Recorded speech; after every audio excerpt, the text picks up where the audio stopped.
The stars burned cold above the dying world of Catheria Prime as Commander Zethka watched his people's last hope slip away. The blue-skinned alien commander stood in the control center of his defense station, his four arms working frantically at the control panels. Around him, his officers moved with the desperate efficiency of those who knew death was coming. The Vorthan Empire had swept through the Catherian system like a plague of metal and fire. 3 colonies had already fallen to their brutal advance. The peaceful Catherians had never been warriors. They were farmers, scientists, and artists who had spent centuries building a civilization based on knowledge and harmony. Now that civilization was being torn apart by creatures who saw them as nothing more than resources to harvest. Zetska's communication officer, a young female named Silarin, looked up from her station with tears in her large golden eyes. "Commander, we have lost contact with the outer defense platforms. The Vorthans have broken through the 5th perimeter." The commander's primary hands clenched into fists, while his secondary hands continued working the controls.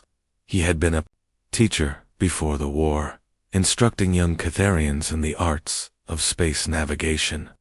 War was not in his nature, but when his people needed leaders, he had stepped forward. Now he faced the hardest decision of his life.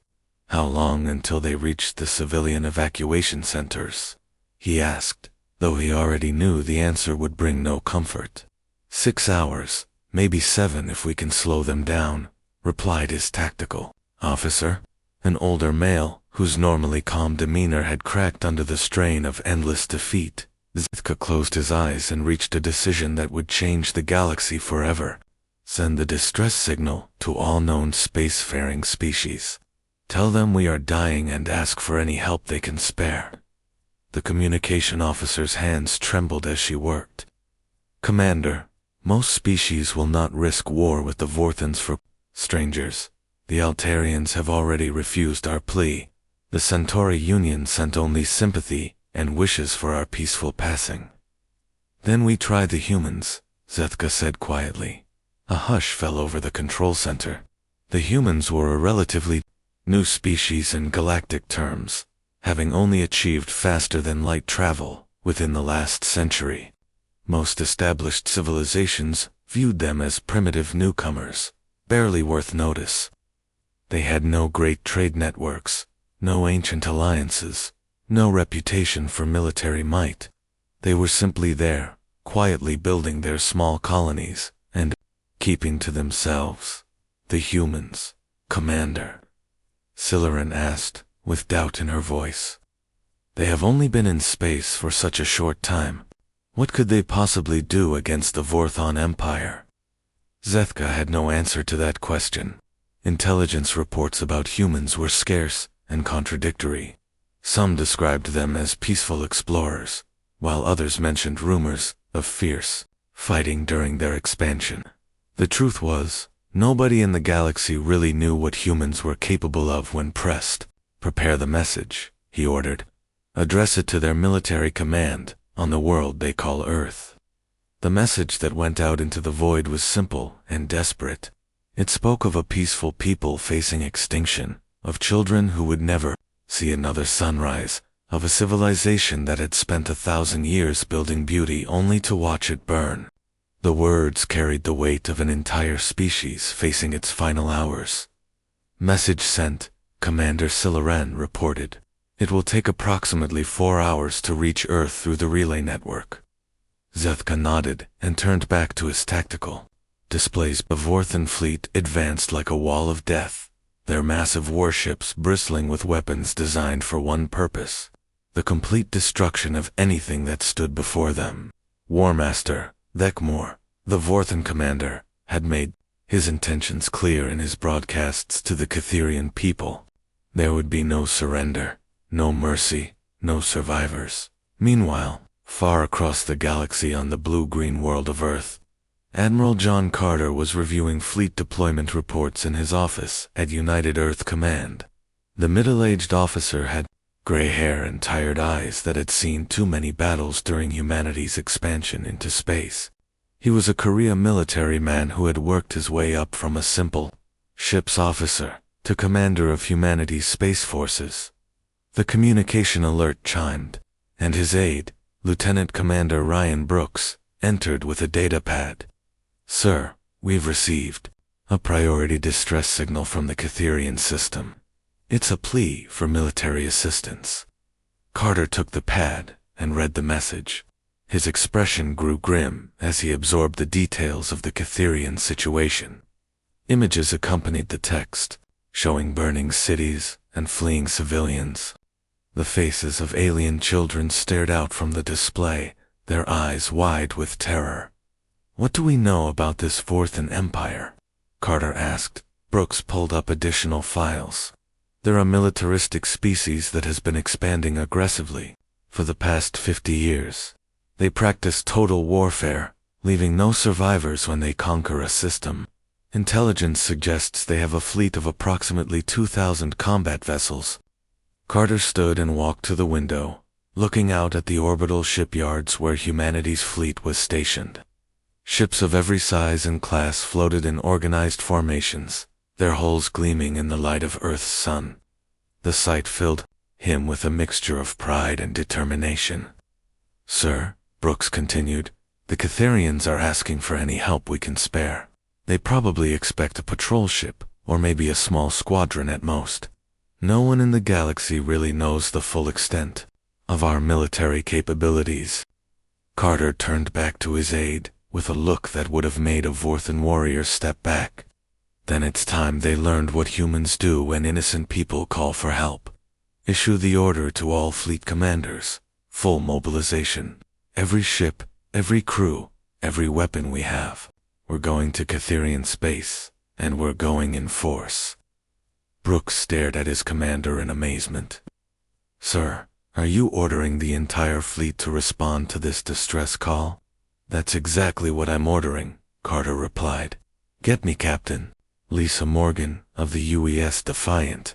Her advanced scouts will go first to assess the situation. Then we follow with everything we have." As the orders went out across Earth's communication networks, humanity began to stir. In shipyards and space stations, crews rushed to their vessels. Supply ships loaded ammunition and provisions. Engineering teams ran final checks on weapons, systems.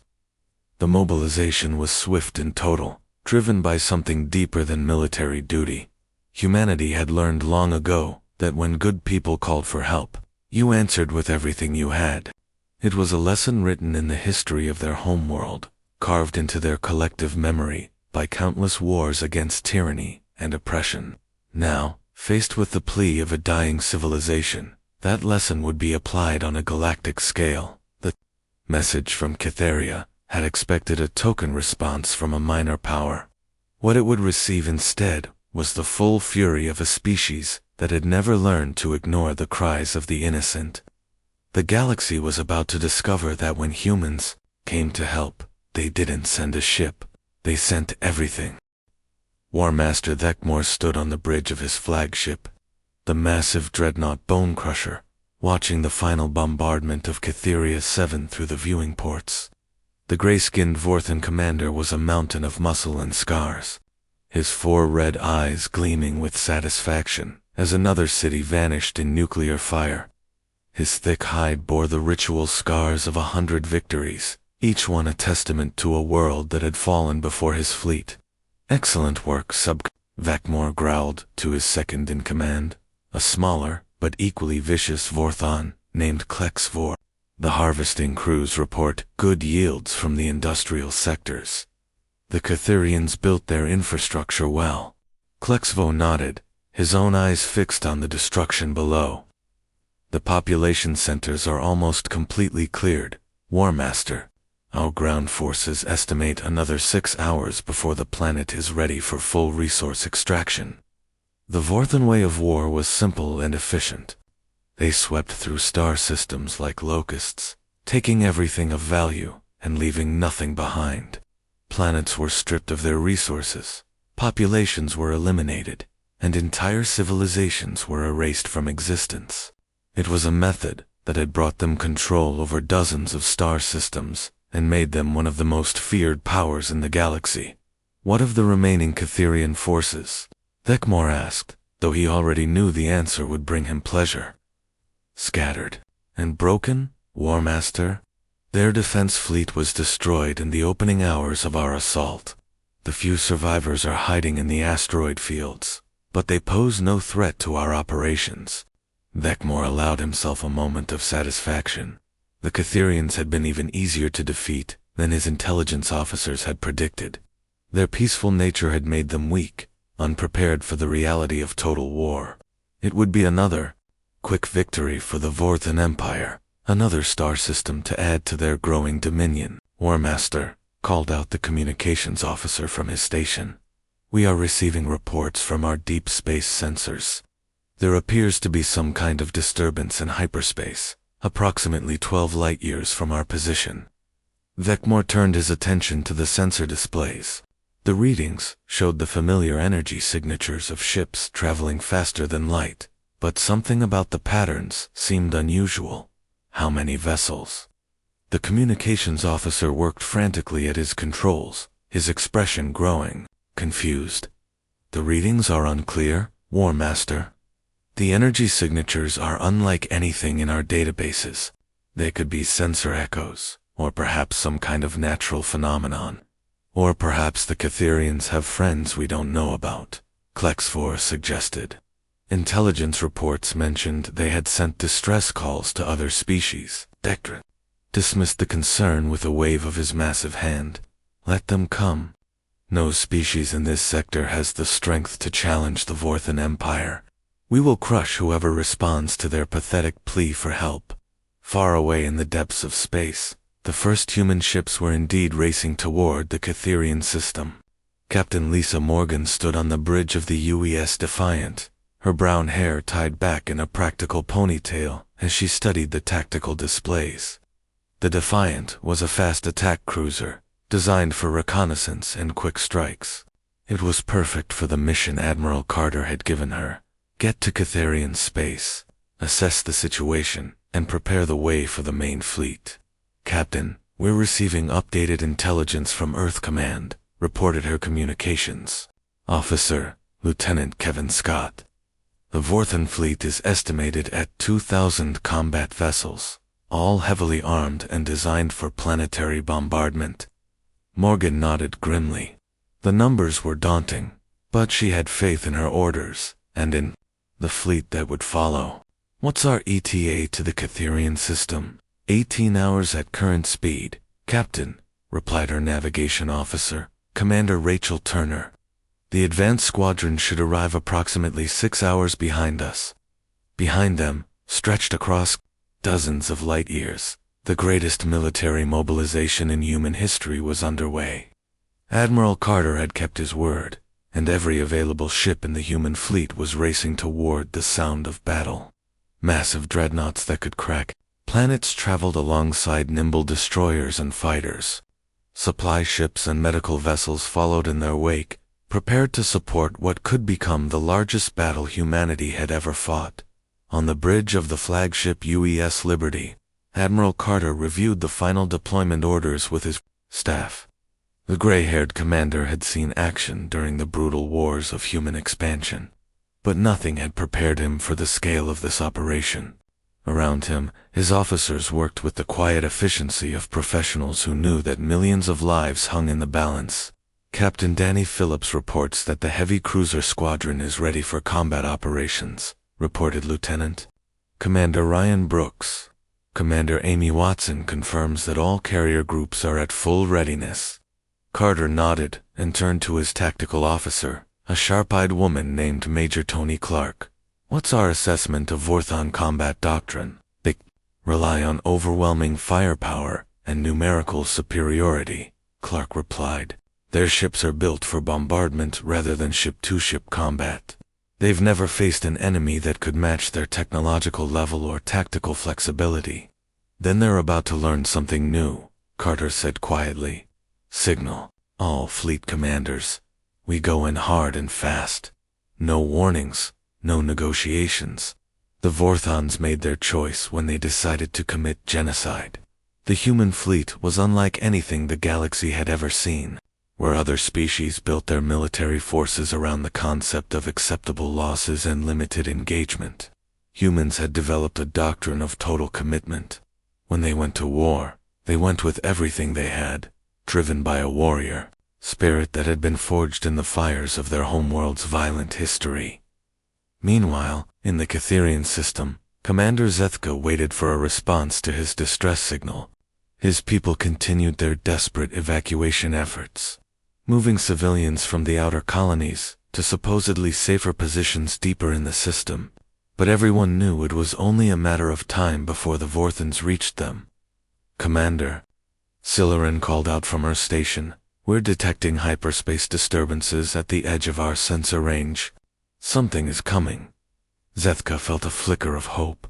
Perhaps one of the major powers had decided to intervene after all. "Can you identify the signatures?" "No, Commander. The energy patterns are unfamiliar. It could be a small fleet, maybe a dozen ships at most." The Catherian commander closed his eyes and offered a prayer to whatever forces might be listening. A dozen ships would not be enough to stop the Vorthan Empire, but perhaps they could buy time for more evacuations. Perhaps they could save at least some of his people. The first human ship dropped out of hyperspace at the edge of the Catherian system like a knife cutting through silk. The used Defiant immediately began active scanning, its sensors drinking in data about the tactical situation. What Captain Morgan saw made her jaw clench with anger. The Vorthans had turned the beautiful Catherian colonies into graveyards. Entire worlds burned under constant bombardment, their cities reduced to radioactive ash. Refugee convoys fled desperately through space, pursued by Vorthan raiders who hunted them like animals. It was systematic genocide on a scale that made her stomach turn.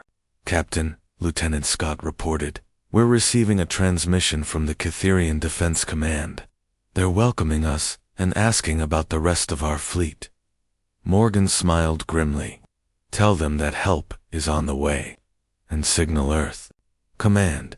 Message reads, "Situation confirmed. Genocide in progress. Recommend immediate deployment of all available forces." The response from Admiral Carter was swift and decisive. The entire human fleet increased speed, racing toward a battle that would determine the fate of an entire species. Behind them, Earth's shipyards worked frantically to prepare even more vessels for what everyone knew would be a fight to the death. The Vorthans had expected to face a broken, defenseless people. Instead, they were about to encounter something they had never seen before, humans who had decided that enough was enough. The galaxy was about to witness what happened when humanity's protective instincts were unleashed on a species that preyed on the innocent. War Master Vecmore continued his systematic destruction of the Catherian worlds, unaware that his actions had awakened something ancient and terrible in the human soul.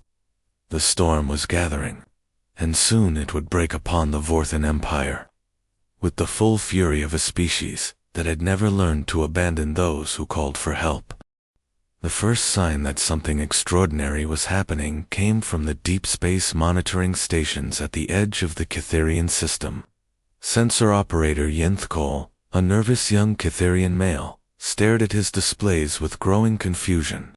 The readings showed massive hyperspace disturbances approaching their position, but the scale was beyond anything he had ever seen. "Commander Zethka," he called out, his voice cracking with disbelief. "I need you to see this immediately." The Catherian commander hurried to the sensor station, his forearms moving with practiced efficiency as he called up the data. What he saw made him stop breathing for a moment. The hyperspace signatures were enormous, indicating not dozens of ships, but thousands. The energy patterns stretched across multiple light years, suggesting a fleet of incredible size. "This cannot be correct," Zethka whispered. "Run a full diagnostic on all sensor arrays." "I have run it 3 times," Commander Yenthkol replied. "The readings are accurate. Something massive is coming toward us through hyperspace." On the bridge of the Vorthan flagship Bonecrusher, similar readings were causing confusion among the crew. War Master Vecmore studied the sensor data with growing irritation. His intelligence officers had assured him that no major power would risk war with the Vorthan Empire over a minor species like the Catharians. Sub-Commander Klexvor, he growled, explain to me how an entire fleet appeared without our knowledge. Klexvor worked frantically at his station, trying to make sense of the readings. Warmaster, the energy signatures are unlike anything in our databases. The technology appears to be similar to human designs, but the scale is impossible. Humans are a minor power with limited military capability. Then perhaps our intelligence was incorrect, Vekmore said coldly. Signal all fleet commanders. Prepare for battle. Whatever is coming, we will crush it like everything else that has stood against us. In the depths of hyperspace, Admiral Carter stood on the bridge of the UES Liberty, watching the tactical displays as his fleet prepared to drop back into normal space. Around him, the largest military force in human history moved with perfect coordination. 12 full battle groups, each capable of conquering a star system, advanced in formation toward their target. All fleet commanders report ready for combat deployment, Lieutenant Commander Brooks announced. Captain Morgan confirms that the advanced scouts have identified priority targets.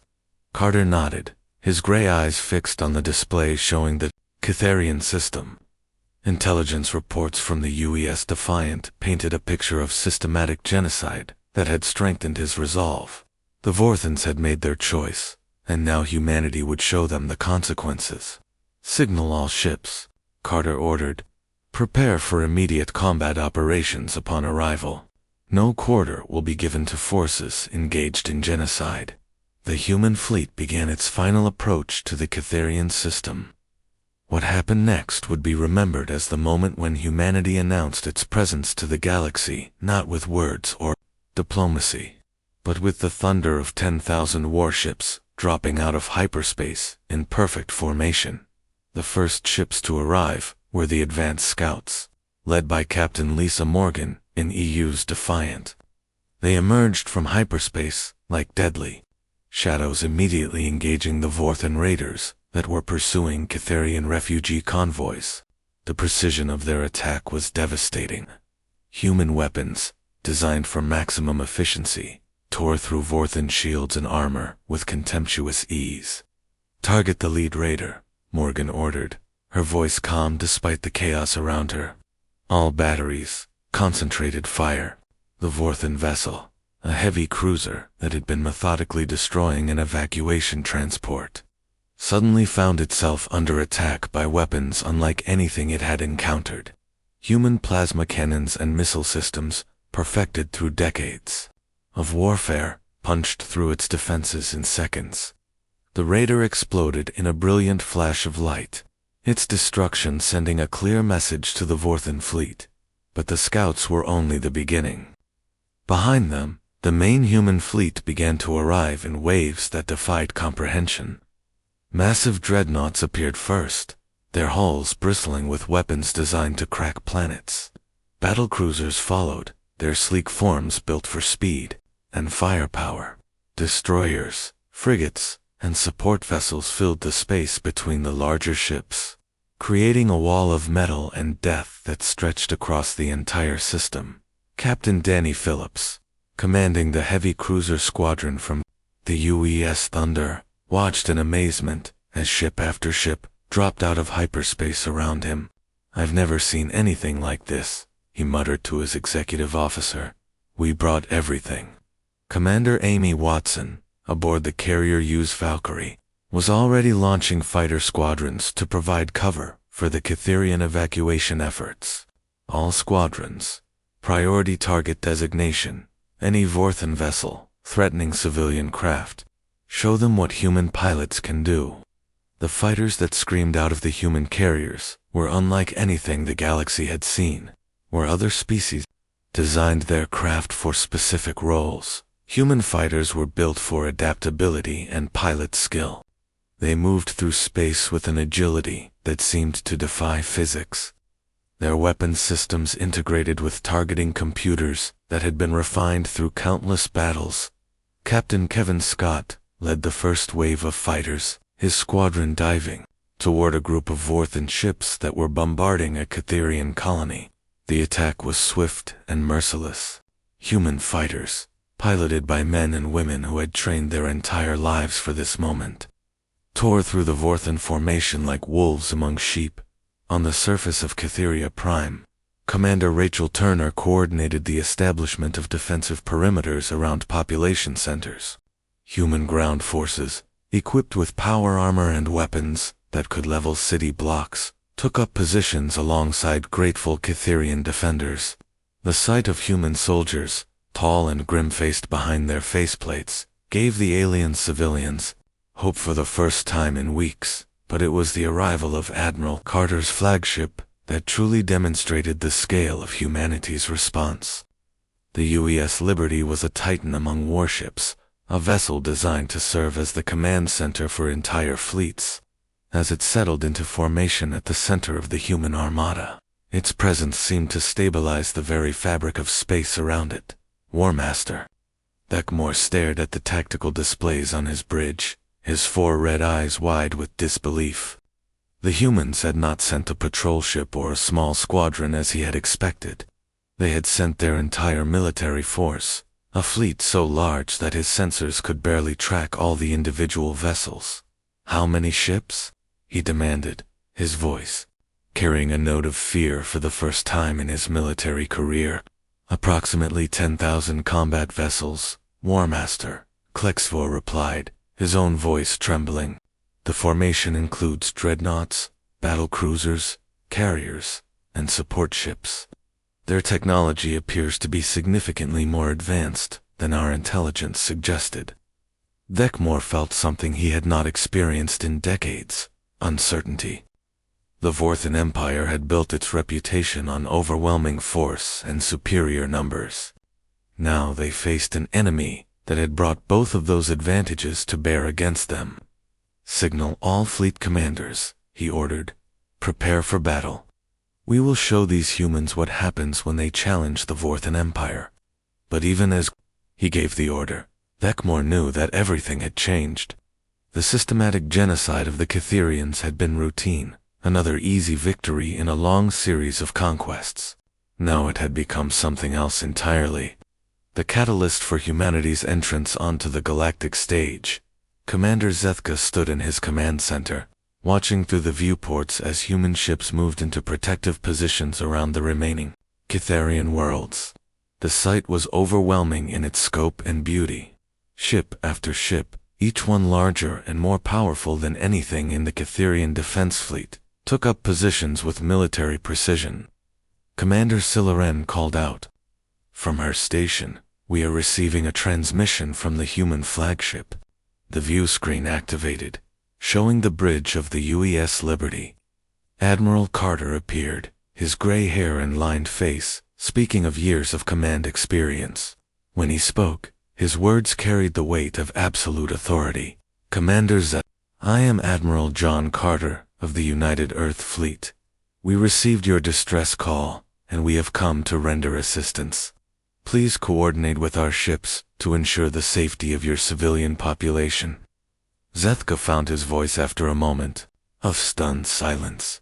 "Admiral Carter, we are grateful for your response, but we expected perhaps a single ship or a small squadron. You have brought an entire armada." Carter's expression was grim but determined.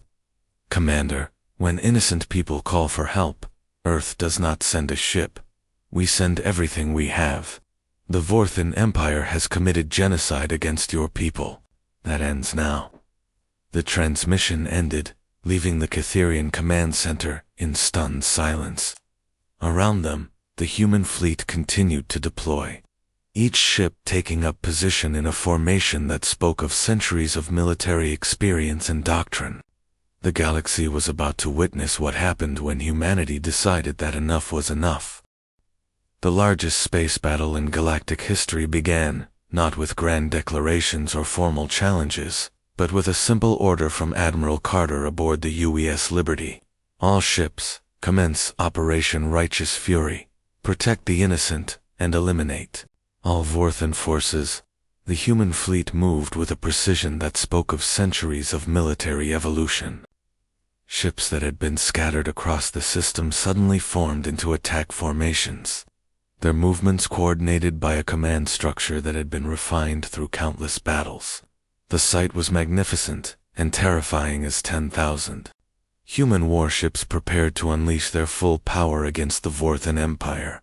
Warmaster Vecmore watched the human deployment from his flagship and felt something he had not experienced in decades: genuine fear.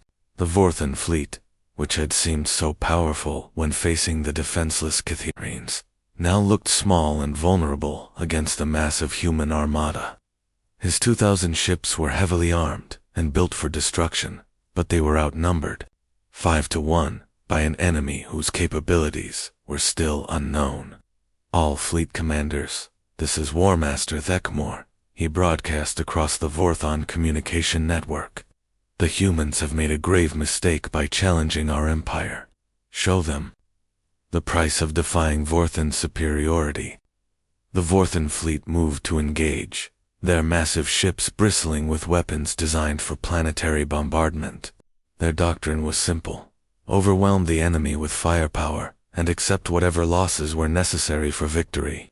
It was a strategy that had worked against dozens of species, but they had never faced an enemy like humanity.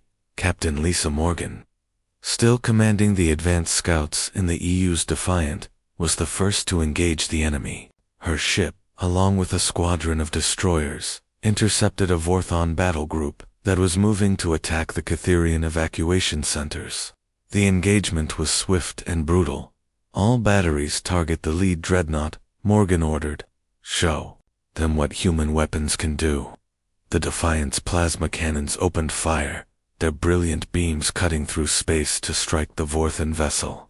The alien ship's shields flared and collapsed under the concentrated assault, its armor plating vaporizing under the intense heat.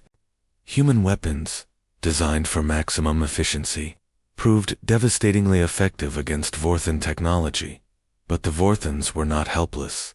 Their return fire was heavy and destructive, forcing the human ships to use their superior speed and maneuverability to avoid being destroyed. The battle quickly became a deadly dance of thrust and counterthrust, with both sides taking casualties as they fought for control of the space around the Catherian worlds. Captain Danny Phillips, commanding the heavy cruiser squadron from the UES Thunder, led his ships in a devastating attack against the Vorthan flanks. The human heavy cruisers were built for sustained combat, their thick armor and powerful weapons making them ideal for close-quarters fighting. They plowed through the Vorthan formations like battering rams, their guns firing continuously. Target their command ship, Phillips ordered, his voice calm despite the chaos around him. If we can take out their leadership, the rest of their fleet will fall apart. The UES Thunder and her sister ships concentrated their fire on the Vorthan command vessel, a massive dreadnought that served as the coordination center for the enemy fleet. The ship's shields collapsed under the sustained assault, and its hull began to crack and burn. But the Vorthans fought back with desperate fury, their own weapons tearing chunks out of the human ships. Commander Amy Watson, aboard the carrier used Valkyrie, coordinated the fighter and bomber squadrons that swarmed through the battle like angry wasps. Human pilots, trained from childhood for this moment, proved their superiority in individual combat. Their fighters moved through space with an agility that seemed impossible, dodging enemy fire while delivering precisely targeted strikes. All squadrons, priority target designation, enemy carriers and support ships, Watson broadcast. Cut off their supply lines and their fleet will collapse. The human fighters dove toward their targets with suicidal courage, their weapon systems locked onto the vulnerable support vessels that kept the Vorthan fleet operational. Fuel ships, ammunition transports, and repair vessels exploded in brilliant fireballs as the fighters pressed their attack. The Vorthans found themselves cut off from resupply, their ability to sustain the battle rapidly diminishing. On the ground, the battle was equally fierce. Colonel Steve Adams led human ground forces in the defense of the Catherian population centers, his soldiers fighting alongside alien defenders who had never experienced warfare on this scale. The human soldiers, encased in power armor that made them look like mechanical gods, held defensive positions that should have been impossible to maintain. "This is Colonel Adams to all ground units," he broadcast over the tactical network. "The Vorthans are pushing hard against Sector 7. I need reinforcements at grid reference Alpha-9er-7. Major Tony Clark responded immediately, leading a company of Marines in power armor to reinforce the threatened position. The human soldiers moved with mechanical precision, their weapons systems integrated with targeting computers that could track multiple enemies simultaneously. They had trained for urban warfare on dozens of worlds, and their experience showed in every movement. The Vorthans had expected to face the same kind of desperate, untrained resistance they had encountered from other species. Instead, they found themselves fighting soldiers who had been bred for war, equipped with weapons that could level city blocks, and motivated by something deeper than military duty. The human soldiers fought not just for victory, but for the protection of innocent life. Commander Rachel Turner coordinated the evacuation efforts, her teams working frantically to move Catherian civilians to safety while the battle raged around them. Human transport ships, protected by fighter escorts, moved continuously between the threatened worlds and the safe zones that had been established behind the fleet perimeter. "Transport 7, this is Command," Turner broadcast. "You have Vorthan interceptors closing on your position. Evasive maneuvers now." The transport ship, loaded with Catherian refugees, twisted through space as enemy fire erupted around it. Human fighter pilots, responding to the threat, dove toward the Vorthan ships with weapons blazing. The interceptors were destroyed in seconds, their wreckage burning in the vacuum as the transport continued its mission. As the battle raged, it became clear that the Vorthans had made a fatal error in their assessment of human capabilities. They had expected to face a minor power with limited military strength. Instead, they found themselves fighting an enemy that had brought not just superior numbers, but superior technology, training, and motivation. War Master Vecmore watched his fleet being systematically destroyed and finally understood the magnitude of his mistake. The humans were not just another species to be conquered. They were something entirely different, a military power that had evolved through centuries of warfare, perfected through countless battles, and motivated by principles that made them willing to sacrifice everything for the protection of others. "Subcommander Klexvor," he called out, his voice heavy with the weight of impending defeat. "Signal all ships. Prepare for final gambit. If we cannot defeat them, we will at least take their precious aliens with us." The Vorthan fleet, broken and desperate, began to concentrate their fire on the Catherian worlds themselves. If they could not win the battle, they would at least complete the genocide that had brought them to this system. Planet-killing weapons, designed to crack worlds and boil away atmospheres, began to charge for a final, devastating assault. But Admiral Carter had anticipated this move. "All ships, emergency protocols. Protect the civilian populations at all costs. Authorization code, Omega-77. The human fleet moved with desperate urgency, their ships throwing themselves between the Vorthan weapons and the Catherian worlds. Ships that had been built to conquer star systems now served as shields, their crews willingly sacrificing themselves to protect alien civilians they had never met. The battle reached its climax as the human fleet, bloodied but unbroken, prepared to deliver the final blow against an enemy that had chosen genocide over surrender. The galaxy was about to witness what happened when humanity's protective instincts were pushed beyond all limits. When the species that had evolved through countless wars decided that some things were worth dying for.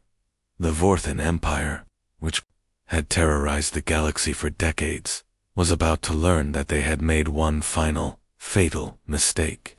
They had threatened the innocent in the presence of humans, and that was something that would not be forgiven or forgotten. The final moments of the battle for Cytheria were marked not by the thunder of weapons or the screams of dying ships, but by an eerie silence that fell across the star system as the last Vorthan vessel ceased to exist. War Master Thekmor's flagship, the Bone Crusher, had been torn apart by concentrated fire from Admiral Carter's dreadnoughts, taking with it the last remnants of Vorthan resistance. Admiral Carter stood on the bridge of the UES Liberty, watching the tactical displays as his fleet secured the system. The cost had been significant. Dozens of human ships had been destroyed or damaged. Thousands of crew members had given their lives, but the mission had been accomplished. The Cytherian people would survive, and the galaxy had witnessed the birth of a new era. Fleet status. Report, Carter ordered, his voice carrying the exhaustion of a man who had just commanded the largest space battle in galactic history. Lieutenant Commander Brooks worked at his station, compiling data from across the human fleet. Casualty reports are still coming in, Admiral, but preliminary estimates suggest we lost approximately 200 ships, with varying degrees of damage to another 500. The Vorthan fleet has been completely destroyed. Carter nodded grimly. The price of victory was always paid in blood, but the alternative would have been the complete extinction of the Cytherian species. Signal all medical ships. Priority evacuation for wounded personnel, and contact the Cytherian leadership. It's time to discuss the future. On the surface of Cytheria Prime, Commander Zethka stood among the ruins of his command center, watching human transport ships land to deliver supplies and medical aid. The sight was overwhelming in its generosity. The humans had not only saved his people from genocide, but were now working to rebuild what had been destroyed. Colonel Steve Adams approached the Cytherian commander, his power armor scarred from the ground fighting, but his presence radiating the confidence of a soldier who had completed his mission. Commander Zethka, I'm Colonel Adams. My teams are here to help with the reconstruction efforts. Zethka looked up at the human soldier, his golden eyes filled with gratitude and wonder. Colonel, your people have given us back our future. How? Can we ever repay such a debt? Adams removed his helmet, revealing a weathered face marked by years of service. Commander, there's no debt between friends. We came because you called for help, and we'll stay as long as you need us. The conversation was interrupted by an announcement across the system's communication network. Admiral Carter's voice reached every ship, every station, every world in the Cytherian system. People of Cytheria, this is Admiral Carter of the United Earth Fleet. The Vorthan threat has been eliminated. Your worlds are safe, and your future is secure. The words sparked celebrations across the system, on every surviving world, in every refugee camp, in every ship that had fled the Vorthan advance. The Cytherian people wept with joy and relief. They had been saved from extinction by a species they had barely known existed, but the impact of the battle extended far beyond the Cytherian system. Across the galaxy, other species had monitored the conflict through their intelligence networks. The news spread like wildfire. The Vorthan Empire, one of the most feared military powers in the galaxy, had been completely destroyed by a species that most governments had dismissed as irrelevant. On the homeworld of the Altarian Republic, Premier Vex Theta called an emergency session of the ruling council. The blue-skinned alien leader had spent decades building his power base on the assumption that the Vorthans were too strong to challenge. Now that assumption had been shattered by a species that had achieved faster-than-light travel only a century ago. The humans have demonstrated military capabilities that exceed our most optimistic projections, Vex Theta announced to the assembled council. We must reassess our entire strategic position in light of this development. Similar discussions were taking place on worlds across the galaxy. The Centauri Union, which had refused to help the Cytherians, now found themselves questioning their policy of non-interference. The hegemony of worlds, which had built their reputation on military strength, suddenly realized They were no longer the dominant force in their sector, but perhaps the most significant reaction came from the species that had been targeted by Vorthan expansion. The Rillan Confederation, which had been preparing for a last-ditch defense against inevitable conquest, suddenly found themselves free to rebuild their shattered worlds. The Tarkonian Empire, which had been paying tribute to avoid destruction, realized that the threat was gone forever. Captain Lisa Morgan, now assigned as the first human ambassador to the Catherian worlds, worked with Commander Zethka to establish the framework for a new alliance. The two species, brought together by tragedy and forged in the fires of war, began to build something unprecedented in galactic history, a partnership based on mutual protection and shared values. The Galactic Defense Alliance, Morgan said, reading from the preliminary documents, an organization dedicated to protecting peaceful species from aggressive expansion and genocide. Zethka nodded enthusiastically. The Catherian government unanimously supports this proposal. We have learned that peace can only be maintained through strength, and that strength is best when shared among friends. The formation of the Alliance sent shockwaves through the established galactic order. For the first time in centuries, smaller species had an alternative to submission or destruction. They could join an organization that would protect them from the kind of systematic genocide that had nearly destroyed the Catherians. Applications for membership began arriving within days. The Rillan Confederation was among the first to request protection, followed by dozens of other species that had lived in fear of aggressive neighbors. The humans, with their massive fleet and proven willingness to fight for others, became the military backbone of a new galactic order. Admiral Carter established his headquarters on Catheria Prime, where the rebuilt command center served as the coordination point for Alliance operations. Human fleets began patrolling trade routes, protecting merchant vessels from pirates and raiders. Human ground forces trained local militias, teaching them the techniques that had proven so effective against the VORT Hans. Commander Amy Watson, now promoted to Admiral and given command of the Alliance carrier fleet, worked to integrate ships and crews from multiple species. The sight of human fighters flying alongside Catherian interceptors and Rillan bombers became a symbol of the new cooperation that was spreading across the galaxy. The key to our success, Watson explained to a gathering of Alliance military leaders, is understanding that we're stronger together than we could ever be apart. Each species brings unique capabilities to the Alliance, and together we can face any threat. The transformation was not just military but cultural. Human values of protecting the innocent and standing up to bullies began to influence other species. The concept of total war against civilian populations, which had been accepted as normal by species like the Vorthans, was now viewed as a crime against all civilized life. Captain Danny Phillips, commanding the heavy cruiser squadron assigned to patrol the former Vorthan territory, reported the systematic liberation of slave worlds and prison camps. The extent of Vorthan atrocities is beyond what we initially understood, he broadcast to Alliance headquarters. We've discovered dozens of worlds where entire populations were enslaved or used for experimentation. The liberation of these worlds provided the Alliance with new members and strengthened the resolve of existing partners.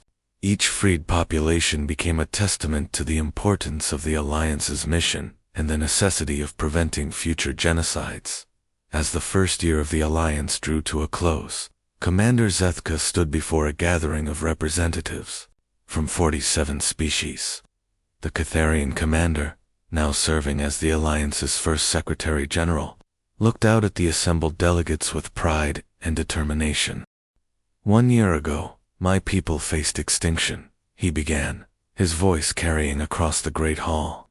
We sent a desperate message asking for help, expecting perhaps a single ship or a small squadron. What we received instead was something unprecedented. In galactic history, an entire species willing to risk everything to protect strangers.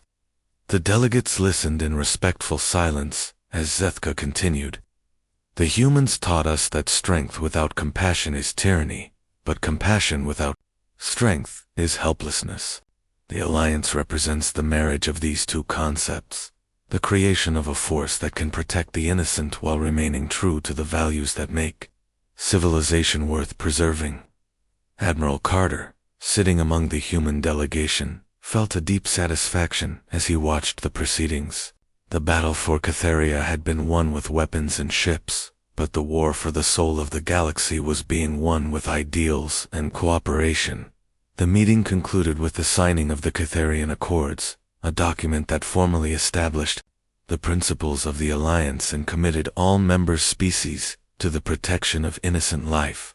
As the delegates filed out of the hall, they carried with them the knowledge that the galaxy had changed forever.